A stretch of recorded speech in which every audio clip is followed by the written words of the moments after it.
Hey everyone, ever felt like finance is this crazy, complicated world that's just not for you? Well, we're going to change that today. We are breaking it all down into 5 simple, super powerful building blocks that, trust me, anyone can get their head around. By the end of this, you'll see finance not as some scary monster, but as a tool you can actually use. Let's dive in. And look, if you've ever felt that way, you are definitely not alone. This quote comes right from our source material, and it just perfectly captures that feeling, right? That sense of being on the outside looking in. But we're going to use simple, real-life examples to make it all click. So what is finance officially? Here's the textbook definition. Kind of formal, right? But all it really means is making smart choices about where to put your money and how to get the money you need in the first place. Doesn't matter if you're a huge company launching a new product or just, trying to figure out if you can afford that vacation. And this is a perfect example of how it applies to literally everyone. For you, finance might be as simple as figuring out what to do with your paycheck. For a business like the t-shirt shop from our source, it's about setting a price that doesn't just make a profit, but actually covers all the real-world costs. It's the same core idea, just playing out on a different scale. So here's our game plan for today. We've kind of covered why finance isn't so scary. Next, we're jumping into 3 core principles. After that, we'll get into the human side of things, and finally, we'll pull it all together in your brand new financial toolkit. Let's start with the absolute foundation, the first and maybe most important building block of them all, the idea that money has a time value. This concept is so crucial. And to really get this, I have a simple question for you.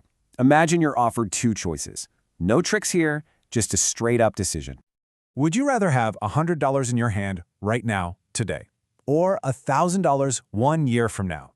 Now, your first instinct is probably to say, duh, give me the 1,000. But the principle of time is money actually suggests the $100 today is the better answer. So why is that?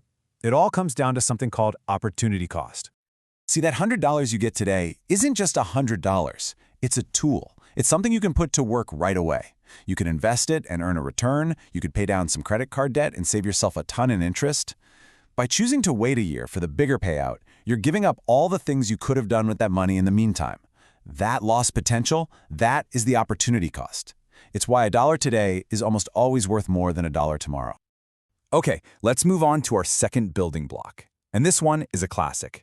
Every single financial decision you ever make involves this fundamental trade-off, balancing the potential for a reward against the possibility of a loss. Now, here's what's really cool. Let's flip that last example on its head. Instead of me offering you money, what if I asked you for that $100 today and I promised you some enormous return in a year? Suddenly, you're on the other side of the deal, right? You have to ask, what if he doesn't pay me back? Are you willing to risk losing your $100 completely for the hope of a huge reward? That right there, that's the risk-reward trade-off in action. Big potential rewards almost always come with big potential risks. All right, on to principle number 3. This one is so incredibly important, especially if you ever think about starting a business or even just managing your own budget. We're talking about why cash, actual, physical, spendable money, is king. You hear people talk about a company's profit all the time, right? But you gotta understand, profit is really just an idea on a spreadsheet. Cash flow, that's reality. It's the actual money coming in the door that you can use to pay your rent, buy your supplies, and pay your team. At the end of the day, you cannot pay your bills with a number on a spreadsheet. You need cold, hard cash.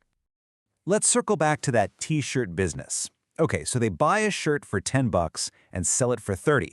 That's a $20 profit on every single shirt. Sounds fantastic, but profit doesn't pay the bills. This business has to sell 5 shirts every single day just to generate enough cash to cover its basic costs. That's its break-even point in the real world. If there is one thing you remember from this section, let it be this. A business can look super profitable on paper and still go bankrupt because it ran out of cash. Cash is king, period. Okay, now let's get to the fun part, the human side of finance. It's really easy to think of finance as just numbers and charts, but it's really all about people and how we all react to information and incentives. First up, when we're talking about big public companies, the market is incredibly fast. Any new information about that company, good or bad, gets absorbed almost instantly, and you see it reflected in the company's stock price. As our source material points out, managers can literally watch this happen. They make a great decision, like launching a killer new product, and the stock price tends to go up. They make a bad call, and you can bet the market's going to react to that too. And just like markets are driven by the actions of thousands of people, our individual actions are driven by something much simpler, but just as powerful: incentives. We're all motivated by what's in it for us. Understanding that is everything. So here's the bottom line. For any system to work, whether it's a huge corporation or just a small team, you have to align what's good for the individual with what's good for the whole group. If you create the right incentives, you motivate people to work towards the company's success because it's now directly tied to their own success. And there we have it. We've just put together a brand new, powerful financial toolkit. And these aren't just some abstract ideas, okay? These are practical, real-world tools that you can start using right away.